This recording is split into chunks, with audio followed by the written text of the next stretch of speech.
Il y a des choses que les gens n'aiment pas entendre. Mais il faut qu'on se dise la vérité parce qu'une plaie, pour la soigner, il faut enlever la croûte pour faire sortir le pus. Vous avez au moins 80% des gens qui sont dans les villes qui ne devraient pas y être et qui seraient à l'aise là où ils étaient. Mais si tu viens dans la capitale où la maison est chère, où le déplacement est cher, où la nourriture est chère, mais faut pas dire que tu es pauvre. C'est toi qui as cherché cette pauvreté. Mais des gens viennent dans la capitale pour chercher un bien-être. Quel bien-être? C'est comme ceux qui vont en Europe, je m'en vais me chercher. Aujourd'hui, c'est fini, on ne peut pas aller se chercher quelque part.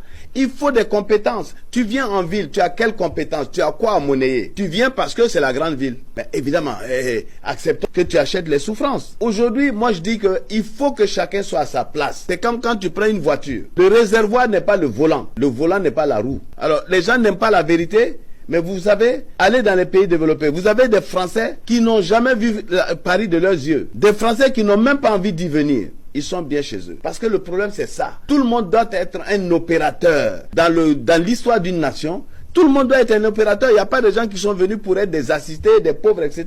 Mais est-ce que tu es à la bonne place? Alors, si tu n'es pas à la bonne place, ne te plains pas. Oui, je n'arrive pas à me suffire, je n'arrive pas à ceci. Mais j'ai vu des pays où les gens n'ont pas de grands salaires. On a vu la Chine. Les gens n'avaient pas de gros salaires. Mais aujourd'hui, où ils sont? Alors, donc, il faut savoir être à sa place. Et puis, il faut avoir une vie de quelqu'un qui sait où il va et qu'est-ce qu'il veut. Comment tu dois vivre, qu'est-ce que tu dois faire, où tu veux en arriver. Nous avons parlé des ennemis, par exemple, du succès. J'ai dit que les ennemis du succès sont d'abord spirituels. Vous avez des gens, même si vous mettez un sac d'argent à côté d'eux le matin à leur réveil, après qu'ils aient prié, ils vont dire non, c'est pas possible, ça ce n'est pas bon. Mais il y a des gens qui sont nés, rien ne les prédisposait à la richesse. Mais dans leur tête, ce sont des gens qui se sont dit, je peux y arriver. Mais vous avez des gens aujourd'hui que j'appelle des lépreux, et c'est les plus nombreux. Ils rejettent tout d'emblée. C'est-à-dire que tout ce qui...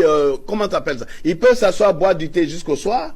Ça, ils y croient, il n'y a pas de problème. Ils sont là, ils vont parler de Ronaldo, ils vont parler de Messi. Ils ont fini là, ils vont insulter le président de la République et tous les ministres. Qu'est-ce que moi j'apporte? Je vous ai dit à plusieurs reprises que je ne crois pas en l'Afrique politique. Je ne crois pas en l'Afrique de ceux qui se lapident les autres. Qu'est-ce que tu fais toi-même? Tu dois être un agent de production, tu dois être un agent productif.